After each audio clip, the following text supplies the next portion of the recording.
Welcome to BISMA. Today I'm going to show you how to do a PFT, a physical fitness test. A PFT is a great way to objectively measure your progress in addition to other measures like taking your weight, your body circumference measurements, or even progress pictures.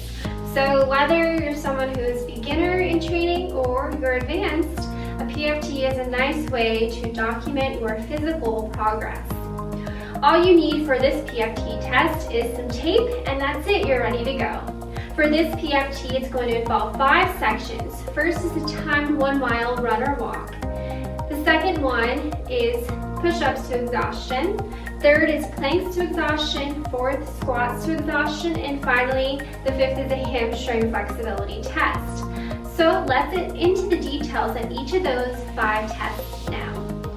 For the very first test, you're going to be doing a 1 mile timed walk or run. You can vary it and run the whole time, walk the whole time, or go back and forth. But your goal is to go as quick as you can and time it. This test can be done indoors, say on a treadmill, or outdoors on a track, in the neighborhood, at a park, whatever. Just make sure that you have plotted out how long the mile is and you time how long it takes you to complete it. So let's move on to the second test. This is push-ups to exhaustion. You can do a full push-up on your hands and feet, or you can do a push-up from your knees in a modified version. You want to count the total reps that you can do until you can't do anymore. Once you take a break and you need to rest, that's it, you reached your maximum.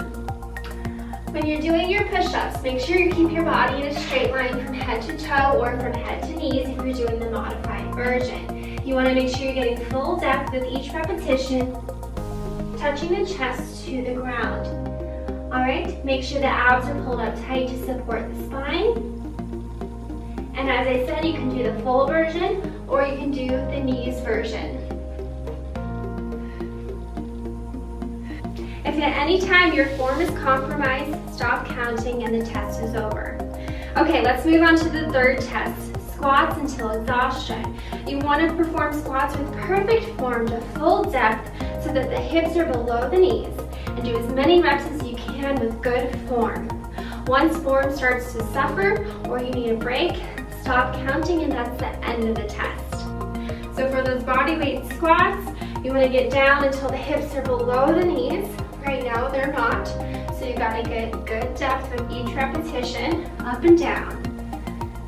As soon as form is compromised and you start rounding or you start lacking depth, the test is over. One way to be sure that you're getting full depth with each rep is to have a chair or a bench behind you that's low enough that in this position you can tap it with your glutes to make sure you have full depth. And once you can't reach that depth anymore, the test is over. Alright, moving on to our fourth test. This one is doing planks until exhaustion. You'll be in a low plank on your forearms and on your toes. The feet should be hip distance apart, and your spine should be in a straight line from head to toe. Your gaze down at the ground the whole time, and you're going to just hold it as long as you can. What most people do when they get tired is they sag the hips or hike the hips up. As soon as you lose form, stop the test and mark down how many seconds you were able to hold that plank. So the full plank looks like this. As you can see, the hips are in line with my body. They're not hiked up and they're not driving down. All right, straight line, abs pulled up tight to support the spine. If this is too difficult, the modified version, drop to the knees and hold the plank here as long as you can. For the fifth and final test of the PFT, we're going to do a hamstring flexibility test. This is where you're going to need the tape. So place one piece of tape down on the ground in front of you and then sit up tall with the heels directly on that piece of tape. You're going to hold another piece of tape in your hands. And you're going to bend forward at the spine, reaching as far as you can, and you're going to place that piece of tape as far out as you can. Now, if it places right on the tape, then your score is 0. If you're able to place it past the tape, it's a positive score. And if you're able to place it behind the tape, it's a negative score. So measure how many inches away from that first piece of tape you are, and that's your score for the hamstring flexibility test. Now for this test, make sure you're keeping those knees straight completely. We don't want to bend forward and then bend the knees, because that defeats the purpose. So the knees need to stay locked out, completely straight, round the spine, reaching forward, and place the tape.